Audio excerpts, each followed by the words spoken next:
นะครับเดี๋ยวโมงหนึ่งเขาจะเมื่อจากกันเพราะว่ามันเป็นมือใหม่เข้าดาวคริสต์มาสเขาต้องเข้าดาวคริสต์มาสเดี๋ยวเก็บเงินอีกบุละแสน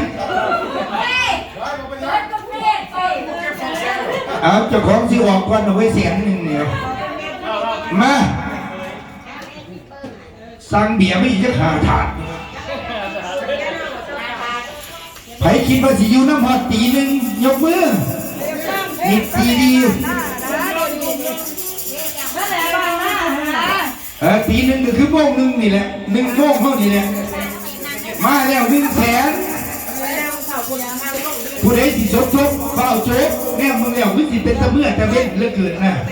มีทีดีผู้ใดก็ได้แล้วผู้อยากเมื่ออะไรก็มีอะไรยิ่งมา100,000เนี่ยว่าโอ้ใจโบสูเว้ยพัสโกเล่า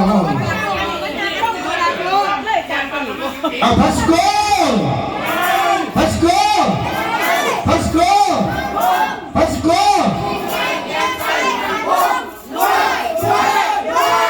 เพื่อ100,000ใหญ่ท่านี่เด้แล้วมาอีกละ100,000นี่เห็นบ่นี่เพชรแก้วเกษตรมาอีก100,000แล้วเพชรยังอีกยังเพชรยัง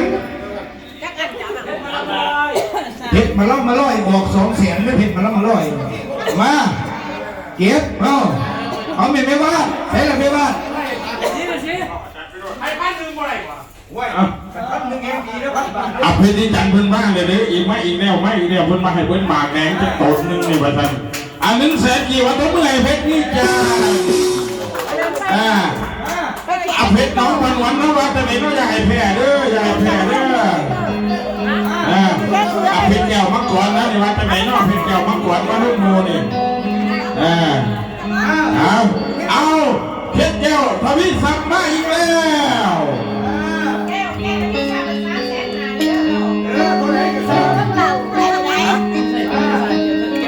เราโอ้เอาหนักแต่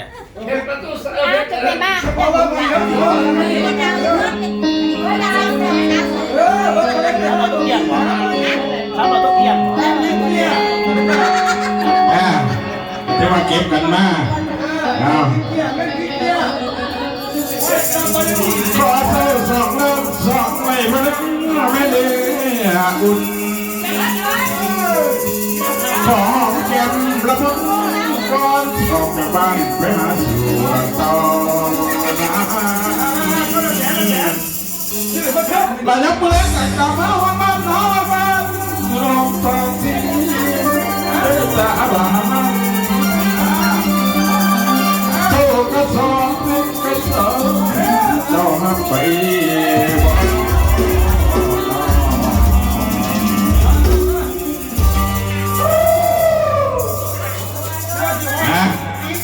2 ว่าท่านเอาแต่100,000ดอกประมาณ2 ดอกเลยประมาณ200,000 ดอก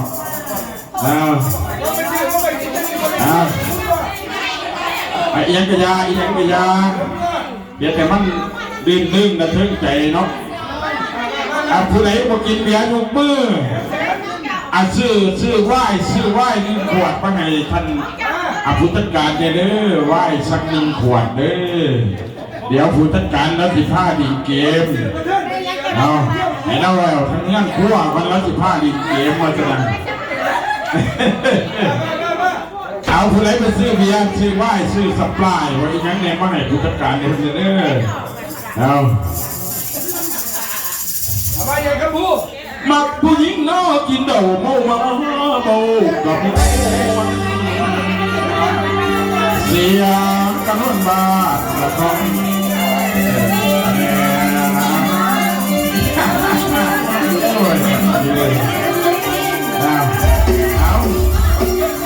มาเป็นลูกกระจอกแดงมันสบายดีเลือดตาหวานบอกท่านเลือดใจผู้ใดแต่น้องเป็นเสมียงมาแล้ว200,000น้องให้200,000ปั๊บไหมท่านน้องอีกเป็นยังหือ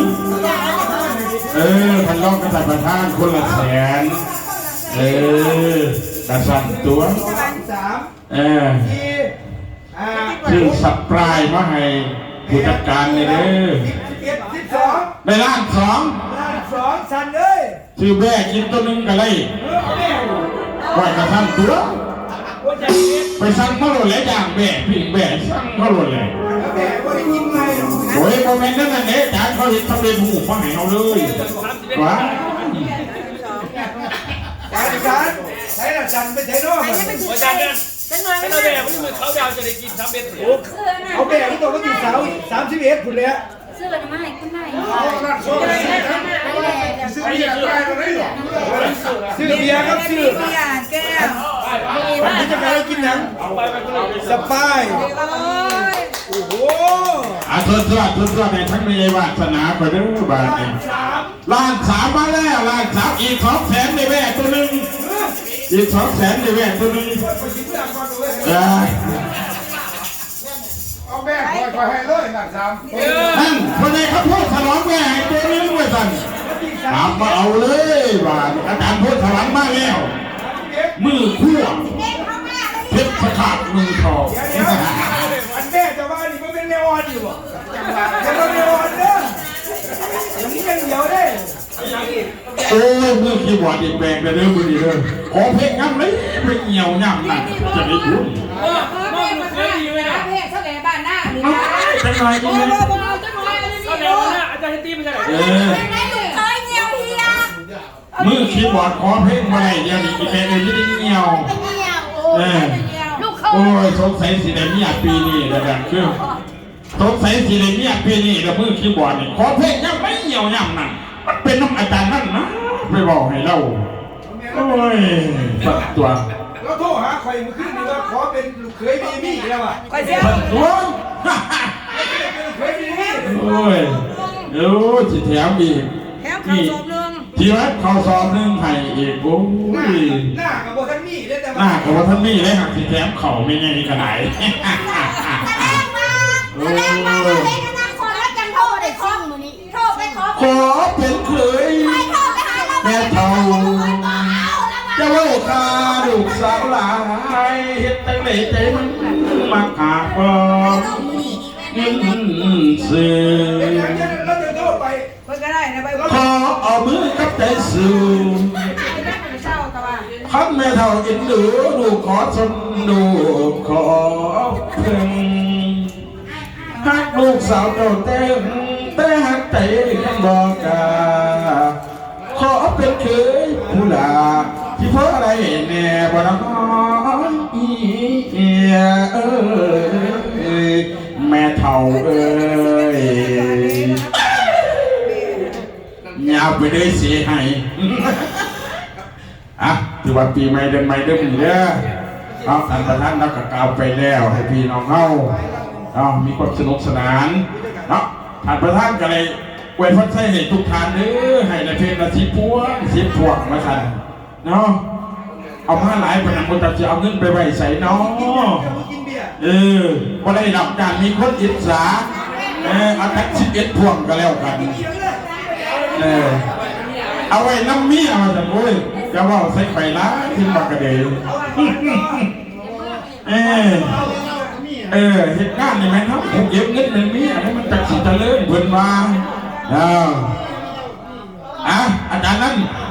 เอาเงินมามอบให้นะผมก็ได้ผมสิไปจูงงัวมาให้ตัวนึง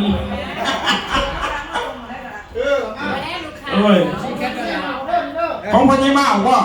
พ่อใหญ่มาต้องการเราเพราะเราเอาไปเลย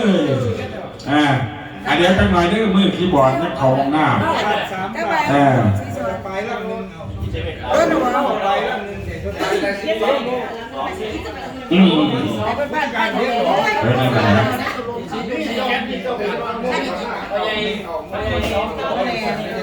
พอใหญ่ปีนึงก็เลยปีนี้คุณนำความสู้เด้อพี่น้องเขาค้าขายไปกับผัดสกูเล่าบอกว่าจะเป็นท่าน